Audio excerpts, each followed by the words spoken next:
প্রশ্ন হলো, মহিলারা গোসল করলে কাপড় পূর্ণ খুলতে হয়, তাহলে ছাদবিহীন গোসলখানায় তা করা যাবে কিনা এবং সেখানে কাপড় কিভাবে খুলবে ও কিভাবে পরবে জানালে ভালো হয়। সহিহ সুন্নাহর আলোকে ফরজ গোসলের জবাব চাই।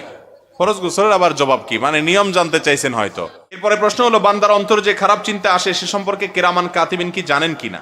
যদি না জানেন তাহলে তো খারাপ চিন্তাগুলো ফেরেশতারা লিখেন না, সেজন্য হিসাব হবে কিনা। খুব সুন্দর এবং ক্রিটিক্যাল প্রশ্ন।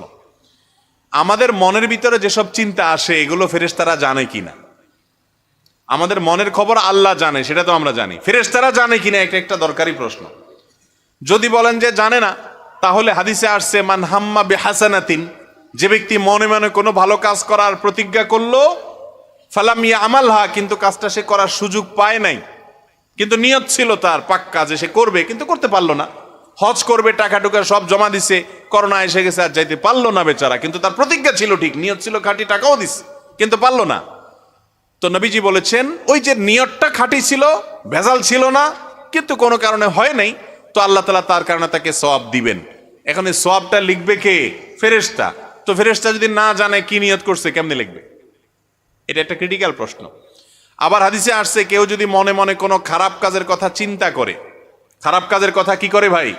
চিন্তা করে মনে মনে, আর চিন্তা করার পর সে প্ল্যান করছে সে এই খারাপ কাজটা করবে, মনে মনে নিয়ত করছে, প্ল্যান করছে এই কুকামটা সে করবে, কিন্তু এরপরে সে খারাপ কাজটা আর করে নাই, আল্লাহর ভয়ে সেটা ছেড়ে দিছে, করে নাই, সাথে সাথে ওই খারাপ কাজ করার নিয়ত করার পরও যে সে করে নাই, ফিরে আসছে, এই জন্য তার আমলনামা একটা সওয়াব লেখা হবে। এখন ফেরেশতা মনের কথা যদি না জানে লিখবে কেমনে এগুলা? এটা জটিল প্রশ্ন না? এই ব্যাপারে অনেক উলামায়ে কেরাম বলেন যে মানুষের মনের এই জাতীয় বিষয়গুলো আল্লাহ তাআলা ফেরেশতাকে জানার সুযোগ দিয়েছেন, এইটুকু সে জানে, সবকিছু সে জানে না। আবার অনেক উলামায়ে কেরাম বলেছেন বান্দা কি নিয়ত করেছে না করেছে আল্লাহ তাআলা সেটা রিপোর্ট ফেরেশতাকে জানিয়ে দেন। আল্লাহর অটোমেটিক সিস্টেমে ফেরেশতার কাছে সেই তথ্য চলে যায়, তারা সেটা লিপিবদ্ধ করে কেরামান কাতিবিন। কিন্তু কখনো ফেরেশতারা গায়েবের মালিক হতে পারে না, আল্লাহ ছাড়া আর কেউ গায়েবের মালিক না।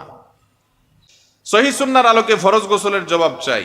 ফরজ গোসলের আবার জবাব কি, মানে নিয়ম জানতে চাইছেন হয়তো। ফরজ গোসলের নিয়ম হলো ভাই, আপনার কাপড়ে শরীরে কোনো জায়গায় যদি নাপাক লাগে, প্রথম কাজ হলো যেই জায়গায় রানে পায়ে হাত যেখানে নাপাক লাগবে বা কাপড়ে, ওই জায়গাটা আগে ধুয়ে ফেলবেন টয়লেটে গিয়ে, 1 নম্বর কাজ। ওইটা কি করে ফেলবেন? নাপাকের জায়গাটা টেপে ধরে বা টিউবওয়েলের পানিতে ধরে বা পানি ঢেলে ওইটা আগে ডলে ধুয়ে ফেলবেন। ওইটা ধোয়া শেষ, এবার 2 হাতের কবজি 3 বার পর্যন্ত ধুবেন, তারপরে 3 বার কুলি নাকে পানি দিবেন, এরপরে মুখ ধোবেন অজু করার মতো, তারপরে হাত ধোবেন কনুই পর্যন্ত, তারপরে মাথা মাসে করবেন, এরপরে পাও ধোবেন না, পাও ধোয়াটা স্টপ রেখে মাথার উপরে পানি ঢালা শুরু করবেন। আপনার ইয়েতে নিলে শাওয়ারে আপনি ঝর্ণার নিচে মাথা দিয়ে গোসল করবেন, কাঁধে মাথায় পানি দিয়ে পুরো শরীরে ডলে গোসল করবেন। গোসল শেষ, সাবান টাবান দিয়ে সবকিছু শেষ, টয়লেট থেকে বের হওয়ার সময় বা টিউবওয়েল থেকে যাওয়ার সময় বা পুকুর থেকে উঠার সময় এবার এসে পাও গোড়ালি পর্যন্ত ধোবেন। গোসল একসাথে হয়ে গেল। কথা কি বুঝাতে পারছি? অনেক মানুষ আছে দেখবেন গ্রামে পুকুরে গোসল করে উঠছে, উঠে এবার ঘাটে বসে আবার কি করে? অজু করে। এটার কোনো প্রয়োজন? অজু গোসল একসাথে হয়ে যায়। এভাবে যদি গোসল করেন ফরজ গোসল, তাহলে ওই ফরজ গোসল এভাবে করার কারণে একটা সুন্নত জিন্দা করার সওয়াব হবে, কারণ হাদিসে এভাবে গোসল করতে বলা হয়েছে। কথা কি বুঝাতে পারছি? শুধু ফরজ গোসল না, সাধারণ গোসলও যদি এভাবে করেন তাহলে সুন্নত আদায় করার সওয়াব হবে। মনে থাকবে তো ইনশাআল্লাহ? গোসল যখন করবেনই একটা সুন্নত আদায় হয়ে যাক, অজু করার মতো করে অজু করবেন, এরপর গোসল করবেন। মনে রাখবেন নবী করিম সাল্লাল্লাহু আলাইহি ওয়াসাল্লাম প্রত্যেকটা সুন্নতের রহস্য আছে, কোনো না কোনো উপকারী দিক অবশ্যই সেখানে আছে। আপনি যদি করেন নিজে লাভবান হবেন ইনশাআল্লাহ। তাহলে এটা হলো গোসলের, ফরজ গোসলের পদ্ধতি। যদি কেউ এই পদ্ধতি অবলম্বন না করেন, হয়তো এই সিস্টেমে কেউ গোসল করেন নাই, তাহলে কি আপনার ফরজ গোসলের জন্য আদায় হয় নাই? এটার উত্তর হলো যে আপনি ফরজ গোসলের জন্য যদি পুরা শরীর ধোন, ভালো করে কুলি করেন এবং গড়গড়া করে কুলি করেন, গড়গড় করে গলা যতটুকু যা কুলি করেন, নাকে পানি ভালো করে দেন, পুরা শরীর মাথা থেকে পা পর্যন্ত একটা পশমও শুকনা নাই, সব জায়গা পানি দিয়া ধুইছেন, যে কোনো ভাবে ধুইছেন, ওই অজু করে সিস্টেম মতো আমি যেভাবে বলছি সিরিয়াল বা সেভাবে যদি নাও করেন, পুরা শরীরটা ধুইলে কুলি নাকে পানি দিলে গোসল আপনার হয়ে যাবে ইনশাআল্লাহ। কথা কি বুঝাতে পারছি? কিন্তু সিস্টেম মতো করলে কি হবে? সুন্নত আদায় করার সওয়াব হবে। এরপরে প্রশ্ন হলো, মহিলারা গোসল করলে কাপড় পূর্ণ খুলতে হয়, তাহলে ছাদবিহীন গোসলখানায় তা করা যাবে কিনা এবং সেখানে কাপড় কিভাবে খুলবে ও কিভাবে পরবে জানালে ভালো হয়।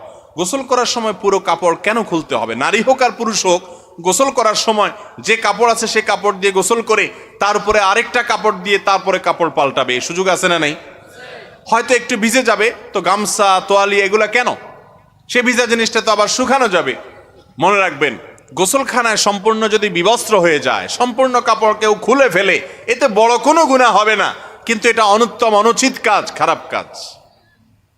এমনকি কেউ সেখানে আপনাকে দেখছে না, তাহলে আপনি একেবারে সব কাপড় চোপড় খুলে যদি গোসল করেন, সেটা জায়েজ আছে, করলে জায়েজ আছে মানে হলো হারাম হবে না, কবিরা গুনাহ হবে না, কিন্তু এটা অনুত্তম কাজ। কেন? কারণ নবী করিম সাল্লাল্লাহু আলাইহি সাল্লাম বলেছেন, কেউ যদি নির্জনে থাকে, একাকী থাকে, ওই সময় যদি সে বিবস্ত্র হয় যে কেউ তো দেখতেছে না, আমি একা, অসুবিধা নেই, তো তার এই কথা মনে রাখা উচিত, আল্লাহ সবকিছু দেখেন, আল্লাহকে অন্তত তার লজ্জা করা উচিত। আজকাল বেহায়াই, নির্লজ্জতা এই পর্যায়ে চলে গেছে, এগুলো আমাদের কাছে এখন আর কোনো ব্যাপার নাই। এজন্য সমাজ থেকে দেখবেন লজ্জা শরম নাই, এখন আর উঠে গেছে। এজন্য লজ্জা